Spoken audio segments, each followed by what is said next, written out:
Tema 7. Imágenes en la Iglesia. Mandato bíblico o violación al Decálogo. Bienvenidos a la Escuela de Apologética Amanecer con el Evangelio.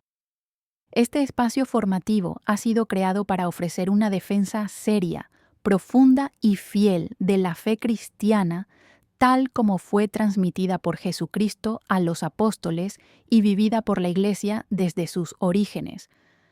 Aquí no buscamos polémica estéril ni debates emocionales, sino comprensión, claridad doctrinal y fidelidad al Evangelio.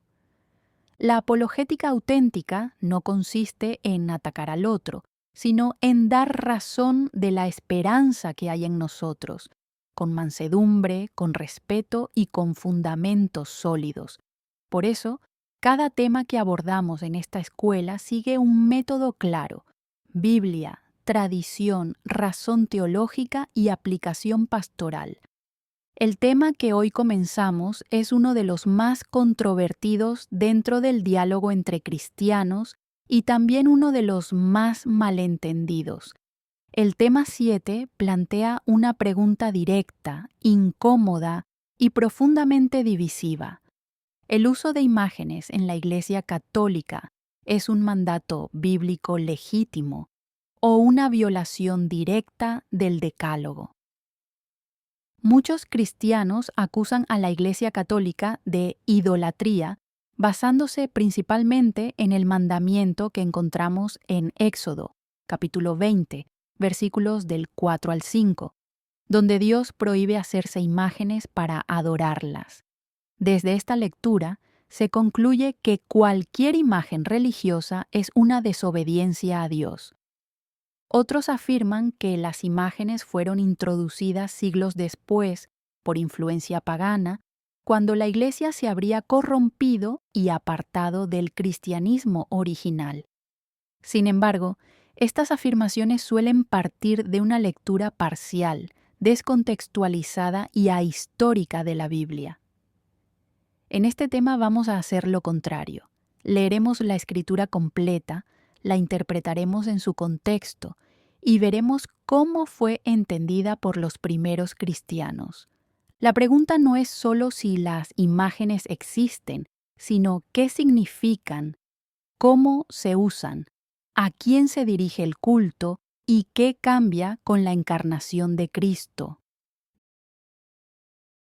Desarrollo bíblico. El mandamiento correctamente entendido. Comencemos por el texto que suele citarse como argumento central contra las imágenes. En Éxodo, capítulo 20, versículos del 4 al 5, Dios dice: «No te harás imagen ni semejanza alguna de lo que esté arriba en el cielo, abajo en la tierra o en las aguas debajo de la tierra. No te postrarás ante ellas, ni les darás culto». Para comprender este texto, es fundamental leerlo completo y en contexto. El mandamiento no se detiene en «no te harás imagen», sino que continúa con la finalidad, para adorarlas. El problema no es la imagen como tal, sino el acto de culto idolátrico.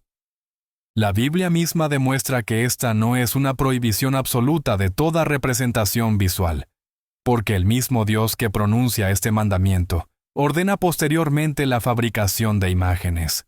Dios manda hacer imágenes. En Éxodo, capítulo 25, versículos del 18 al 22, Dios da instrucciones precisas a Moisés para fabricar 2 querubines de oro que debían colocarse sobre el arca de la alianza. Estos querubines no eran decorativos ni accidentales.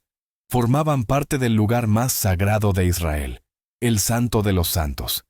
Si el mandamiento prohibiera absolutamente toda imagen, Dios se estaría contradiciendo a sí mismo. Pero Dios no se contradice. Lo que prohíbe es fabricar imágenes para convertirlas en dioses, no usar imágenes como signos, memoriales o instrumentos pedagógicos. La serpiente de bronce. Otro texto clave aparece en Números, capítulo 21, versículos del 8 al 9. Ante la plaga de serpientes, Dios ordena a Moisés hacer una serpiente de bronce y colocarla en un estandarte. Quien la miraba con fe quedaba sanado. Aquí la imagen no solo no es condenada, sino que se convierte en instrumento de salvación, porque Dios así lo dispone. El problema nunca fue la imagen, sino el corazón del hombre. Jesús mismo interpreta este pasaje en Juan, capítulo 3, versículos del 14 al 15, aplicándolo a su propia cruz. Esto confirma que el uso de signos visibles puede ser querido por Dios para comunicar gracia. El Templo de Jerusalén. Cuando se construye el templo, el lugar central del culto de Israel, este está lleno de imágenes ordenadas por Dios. En Primer Libro de los Reyes, capítulo 6, versículos del 23 al 29, se describe cómo el templo estaba decorado con querubines, palmeras, flores y figuras talladas. Nadie acusó a Israel de idolatría por obedecer estas instrucciones divinas. Esto demuestra que la Biblia no condena el arte religioso, sino el uso idolátrico de las imágenes. Clave hebrea fundamental. La palabra hebrea utilizada en Éxodo 20 es pesel, que no significa simplemente imagen, sino imagen tallada para idolatría. Otra palabra relacionada es temunaj, que indica representación, pero no necesariamente idolátrica. El problema no es la representación, sino la atribución de divinidad. El punto de inflexión, la encarnación. Aquí llegamos al núcleo cristiano del tema. En el Antiguo Testamento, Dios no podía ser representado porque era invisible, pero en el Nuevo Testamento ocurre algo radicalmente nuevo. En Juan, capítulo 1, versículo 14, se nos dice que el Verbo se hizo carne y habitó entre nosotros. Dios asumió un rostro humano concreto, visible, histórico. Negar la posibilidad de representar a Cristo equivale, en el fondo, a negar que Dios se hizo verdaderamente hombre. La encarnación cambia la relación entre lo visible y lo invisible. Padres de la Iglesia. Testimonio patrístico con obras concretas. Una vez establecida la base bíblica, es imprescindible escuchar a quienes vivieron inmediatamente después de los apóstoles. Los padres de la Iglesia no son comentaristas tardíos. Son testigos históricos de cómo se entendía la fe en los primeros siglos.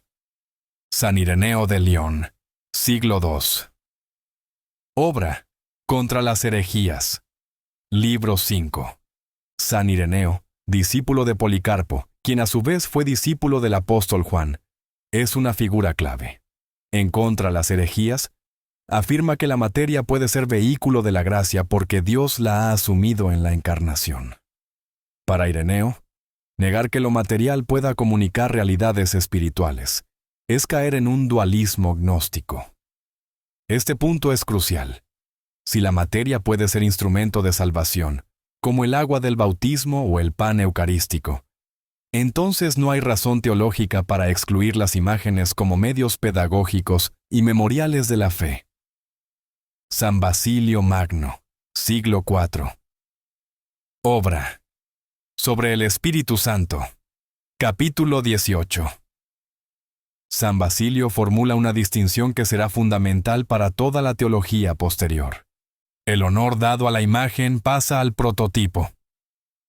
Con esto, Basilio aclara que la veneración no se detiene en el objeto, sino que se dirige a la persona representada. Esta distinción desmonta la acusación de idolatría. El objeto no es adorado como Dios. Esta enseñanza no surge para justificar abusos, sino para explicar una práctica ya existente en la Iglesia.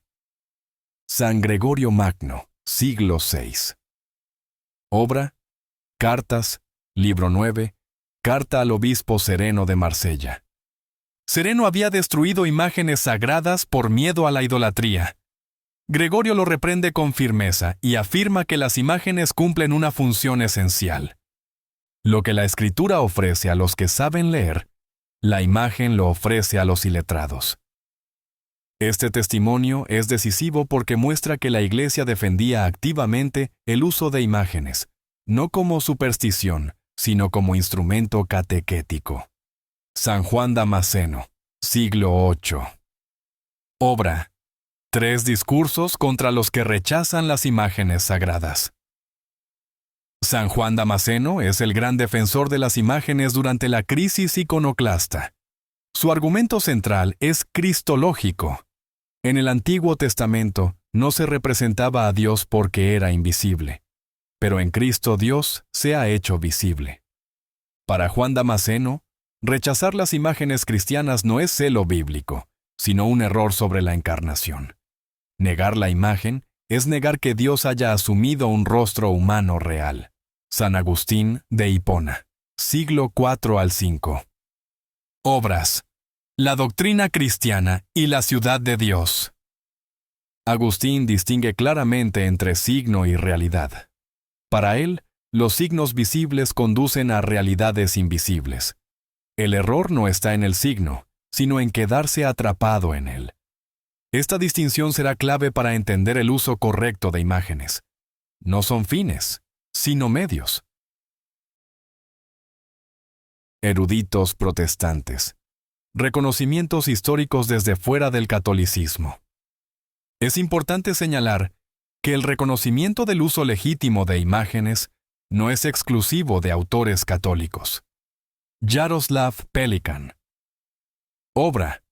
The Christian Tradition, volumen 2.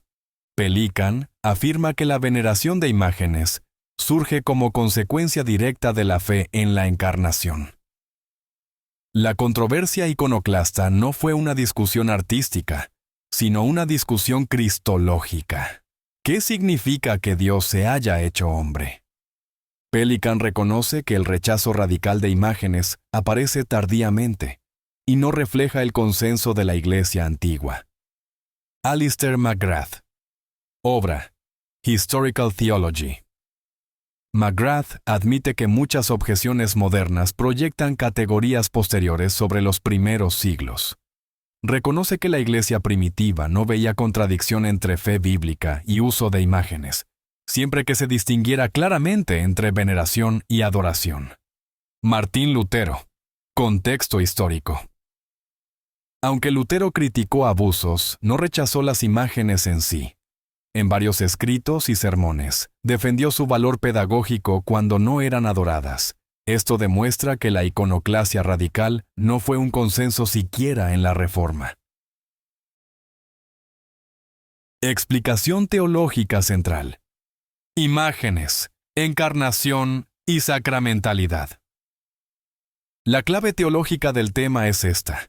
El cristianismo es una religión encarnada, no puramente espiritualista. Dios no se reveló solo por ideas, sino por hechos visibles, una zarza ardiente, un templo, un cuerpo humano, una cruz, una tumba vacía. Las imágenes cristianas no pretenden capturar a Dios, sino recordar que Dios entró en la historia. La Iglesia distingue cuidadosamente entre latría, adoración debida solo a Dios, dulía, veneración a los santos, y perdulía, veneración especial a la Virgen María. Esta distinción no es un invento arbitrario, sino una forma de proteger el monoteísmo y evitar la idolatría. Las imágenes no compiten con Dios. Remiten a Él.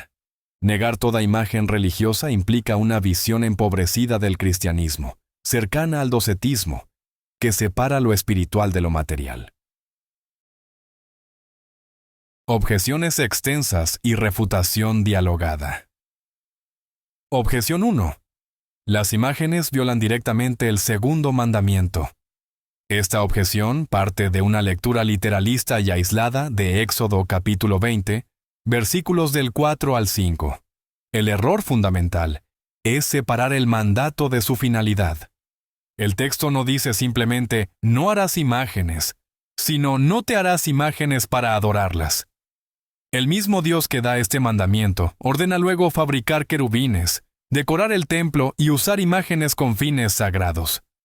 Si el mandamiento prohibiera absolutamente toda imagen, Dios estaría ordenando pecado, lo cual es imposible. Por tanto, el mandamiento prohíbe la idolatría, no el arte religioso ni la representación con fines catequéticos o memoriales. Objeción 2. Postrarse ante una imagen es idolatría. En la Biblia, postrarse no equivale automáticamente a adorar. En múltiples pasajes, las personas se postran ante reyes, profetas o ángeles sin cometer idolatría. La clave está en el acto interior y en la intención del culto. El católico no cree que la imagen tenga poder propio ni naturaleza divina. La imagen es un signo visible que remite a una realidad invisible. Tal como enseñó San Basilio, el honor dado a la imagen pasa al prototipo, no se queda en el objeto. Objeción 3. Las imágenes distraen de Dios. Cualquier medio puede ser mal usado, incluida la predicación o la música. El abuso no invalida el uso legítimo. Bien entendidas, las imágenes no distraen, sino que concentran. Ayudan a la memoria, a la oración y a la contemplación. Para muchos fieles, una imagen es una llamada silenciosa a la fe. Eliminar las imágenes no garantiza una fe más pura. Muchas veces produce una fe abstracta, fría y deshistorizada. Objeción 4. El cristianismo debe ser solo espiritual. Esta objeción ignora el núcleo del cristianismo, la encarnación. Dios no nos salvó desde lejos, sino entrando en la historia y asumiendo un cuerpo. Un cristianismo que rechaza todo lo visible corre el riesgo de caer en un espiritualismo ajeno al Evangelio. El Dios cristiano se deja tocar, ver y representar porque se hizo hombre. Objeción 5. La Iglesia introdujo imágenes por influencia pagana. Históricamente, esta afirmación no se sostiene. El uso cristiano de imágenes surge desde dentro de la fe en la encarnación, no por imitación del paganismo. La Iglesia primitiva fue extremadamente crítica del paganismo y del culto a ídolos. Precisamente por eso desarrolló una distinción clara entre veneración y adoración. Aplicación pastoral. El tema de las imágenes no es una discusión teórica aislada. Tiene consecuencias pastorales profundas. Las imágenes ayudan a muchos fieles a recordar que la fe cristiana es histórica, que Dios actuó en personas concretas, en lugares concretos y en momentos concretos. Nos recuerdan que el Evangelio no es una idea, sino una vida vivida. Las imágenes no sustituyen la palabra de Dios, la acompañan. No reemplazan la oración, la sostienen. No compiten con Dios, remiten a Él. Una iglesia sin imágenes corre el riesgo de volverse abstracta y desconectada de la experiencia humana. Una iglesia que usa imágenes con recta doctrina mantiene viva la memoria de la fe. Si deseas recibir el diploma oficial del Nivel 1 de la Escuela de Apologética Amanecer con el Evangelio, debes aprobar el cuestionario correspondiente a este tema 7 con un mínimo de 7 respuestas correctas de 10. El enlace al cuestionario se encuentra en el comentario fijado de este video. Oración. Señor Dios Todopoderoso, tú que te hiciste visible en Jesucristo, ayúdanos a reconocer tu presencia en la historia y a no separar lo espiritual de lo humano, que nuestras imágenes no sean ídolos, sino ventanas que nos conduzcan a ti. Purifica nuestro corazón para que toda veneración termine siempre en adoración verdadera. Amén. Gracias por acompañarnos en este tema 7 del nivel 1 de la Escuela de Apologética Amanecer con el Evangelio. En el próximo encuentro abordaremos un tema decisivo para comprender la identidad de la Iglesia. Tema 8. La sucesión apostólica. La Iglesia Católica es la misma que fundó Cristo. Que Dios te bendiga. Nos vemos en el tema 8 del nivel 1.